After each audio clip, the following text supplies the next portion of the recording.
Olá, bom dia.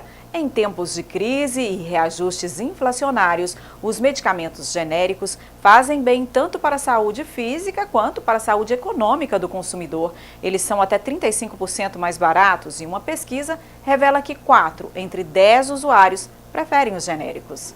A pesquisa mostra que 4 entre 10 consumidores priorizam o genérico. Isso comprova um comportamento do mercado que superou a desconfiança inicial sobre o uso. A busca pelo genérico tem a ver também com a saúde financeira do paciente, especialmente se o tratamento for contínuo. Nas farmácias, ninguém esconde a receita. Eu sempre pergunto se tem os genéricos, se tem um com preço melhor. É uma medicação que geralmente cai bem para a população, né? E como os preços dos remédios estão muito caros, aí eu prefiro comprar o genérico. A maior adesão a este tipo de medicamento acontece exatamente 20 anos após a instituição da Política Nacional de Medicamentos Genéricos. A Lei 9787 de 1999 também reforçou uma outra determinação de que médicos pelo SUS prescrevam medicamentos pelo seu nome genérico. Dona Neuza usa medicamentos para diabetes e hipertensão e também se recupera de uma cirurgia de catarata. Ela busca tudo no posto de saúde, com a recomendação do médico. Para a senhora aí comprar o medicamento genérico é uma vantagem importante, né? Para não ficar sem eu compro, mas é muito difícil. Todos os medicamentos eu ganho esse. No posto e ganho também na popular.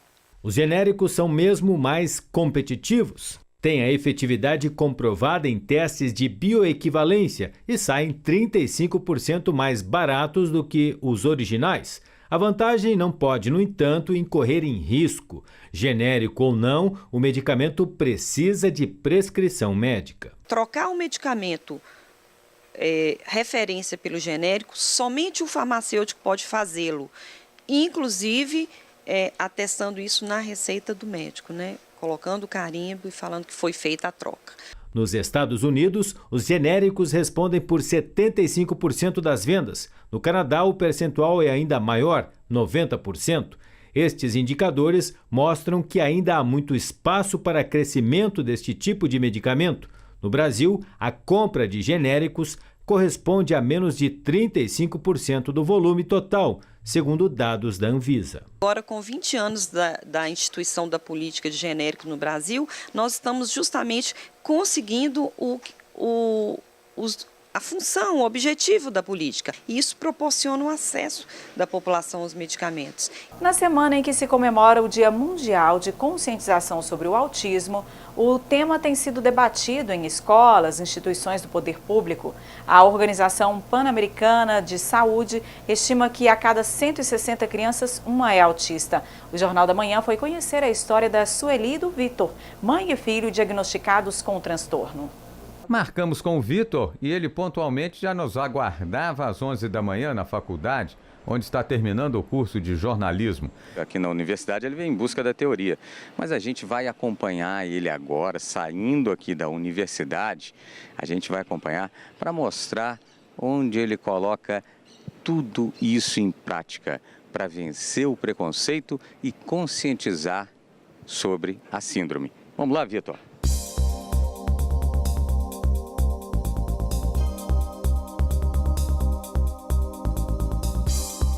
Vitor vive com a mãe, que é jornalista e por muitos anos trabalhou numa conhecida emissora de rádio na capital. O Victor me chamou atenção num primeiro momento pela inteligência. E aí eu já percebia que ele tinha alguma coisa diferente. Procurei médicos, procurei psicólogos, mas infelizmente os profissionais estavam à época mais despreparados. Passados alguns anos, a mãe foi diagnosticada e também apresentou o transtorno. O Victor cresceu e quando ele cresceu, ele falou assim: mamãe, as pessoas têm, às vezes, preocupação com você porque eu te dou muito trabalho. Ninguém sabe o trabalho que você me dá. Eu acho bom você procurar também um psiquiatra. O autismo é um transtorno do neurodesenvolvimento, que a gente chama. As características principais são um prejuízo de habilidade social, de comunicação social, um padrão de interesse restrito e comportamentos geralmente repetitivos. Então, essa é a tríade básica do autismo. Mas como eu disse agora há pouco, a vida do Vitor não se resume à teoria só não. É aqui, na companhia da mãe, que o Vitor coloca toda a sua vivência e tudo que ele aprende na faculdade de jornalismo em prática. A sala aqui do apartamento vira um pequeno estúdio. Com vocês, Mundo Asperger. Olá você! Seja muito bem-vindo ao nosso fascinante mundo do autismo. Aproveita que você está aí, se inscreve no canal, dá o seu like e compartilhe. É isso que faz a gente feliz. É isso que movimenta essa roda de mais informação e menos preconceito. O canal no YouTube procura divulgar e desmistificar o autismo.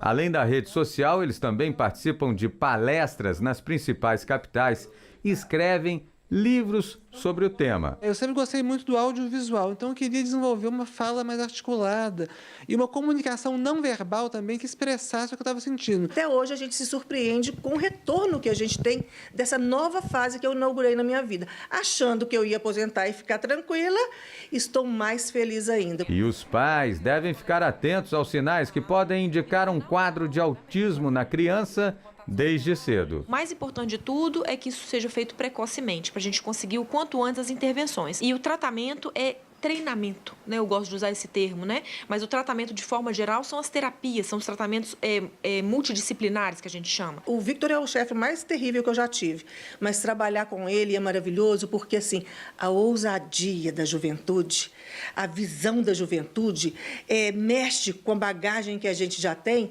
e os projetos são maravilhosos. Isso é vida, isso foi, assim, maravilhoso. Os desacertos do Ministério da Educação têm deixado educadores preocupados. Em 3 meses de trabalho, o ministro da Educação ainda não deu mostras do que pretende fazer à frente da pasta. Para piorar a situação, as disputas internas no Ministério têm provocado baixas sucessivas. Desacertos no Ministério da Educação geram críticas de especialistas. Em apenas 90 dias, o ministro da Educação, Ricardo Vélez, já acumula uma série de polêmicas. Nós estamos vivendo um momento, assim, inédito para mim, que eu nunca vivi na minha vida, de um ministro da Educação, com as falas que ele tem colocado na mídia, né? Quando ele diz que professor é muito folgado, que pode colocar 60 alunos na sala, quando ele suspende as avaliações periódicas, que é a avaliação que você vai ter uma referência de como as crianças estão, o andamento das crianças na escola. Então, são falas assim que a gente assusta com as falas dele. As idas e vindas e as polêmicas do Ministério da Educação têm deixado os educadores preocupados. A decisão de suspender a avaliação dos estudantes, por exemplo, pode ter reflexos no futuro, segundo a coordenadora do Sindiúti. A gente faz um trabalho, a gente tem um projeto, a gente tem que avaliar aquele projeto. Se a escola não tem a oportunidade de fazer a avaliação daquilo que a escola construiu durante um período X, como que a escola vai saber se nós acertamos ou se erramos com aquilo? Então, é uma questão muito polêmica e uma questão muito complicada para nós, educadores, estar vivendo esse momento conjuntural. Mas a maior preocupação é com as disputas internas no Ministério da Educação, que tem gerado uma situação de caos. Pelo menos 13 pessoas nomeadas para cargos importantes do MEC foram demitidas, entre elas o presidente do INEP, que cuida do Enem. Isso demonstra que a equipe ministerial não tem continuidade. Você é necessário dentro do MEC ter uma continuidade. Que o plano de meta seja cumprido pelo aquele ministro, pela sua equipe. Agora, a cada dia um supervisor novo, a cada dia um diretor novo, não tem como ter essa continuidade, não tem como ter esse planejamento, não tem como que as metas sejam cumpridas. Além disso, a falta de uma proposta clara para uma das pastas mais importantes do governo federal causa incertezas. Resultados na educação só são alcançados a longo prazo e essa demora, segundo os educadores, pode ter consequências traumáticas no futuro. Porque um ministro da Educação que não é brasileiro, né, ele não tem conhecimento da educação a nível de Brasil, então isso nos preocupa muito. Que o ministro vem demonstrando justamente com a sua equipe, que a equipe não tem preparo, não conhece a realidade da educação na base, dentro do município, dentro da universidade e dentro da escola. Isso demonstrando grande preocupação para toda a comunidade escolar. Para o historiador Matheus Moreira, o governo está se comportando como se ainda estivesse em campanha. Ele espera que este comportamento mude o mais rápido para que a educação não seja ainda mais prejudicada. O governo, ele primeiramente enviou uma carta pedindo para os diretores, o ministro da Educação, obrigar a leitura daquela carta. No final, tinha um slogan de uma propaganda eleitoral do presidente eleito ano passado. Logo em seguida, obrigava os alunos a cantar o hino nacional. O problema não é cantar o hino nacional. Até concordo que isso pode ser necessário. O problema é a leitura de um slogan de campanha. Então, quer dizer, o ministro da Educação, ele ainda está no período eleitoral. Ele não acabou o período eleitoral dentro do próprio ministério. O ministro tem que entender que a campanha eleitoral acabou. Tem que acabar de fazer discurso midiático para ganhar apoio populacional. Esse discurso que ficou na campanha, escola sem partido.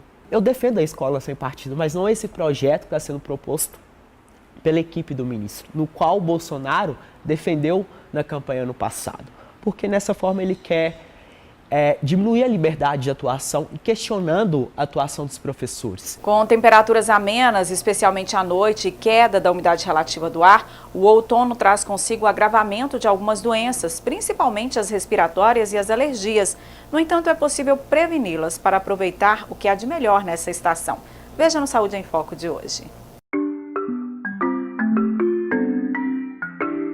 Temperaturas mais amenas e queda na umidade relativa do ar. Clima propício para a transmissão de vírus e proliferação de fungos e bactérias. Este é o outono, estação onde é comum o agravamento de doenças respiratórias e alergias. Por isso, alguns cuidados básicos precisam ser tomados. A principal recomendação é não ficar em locais com grande aglomeração de pessoas.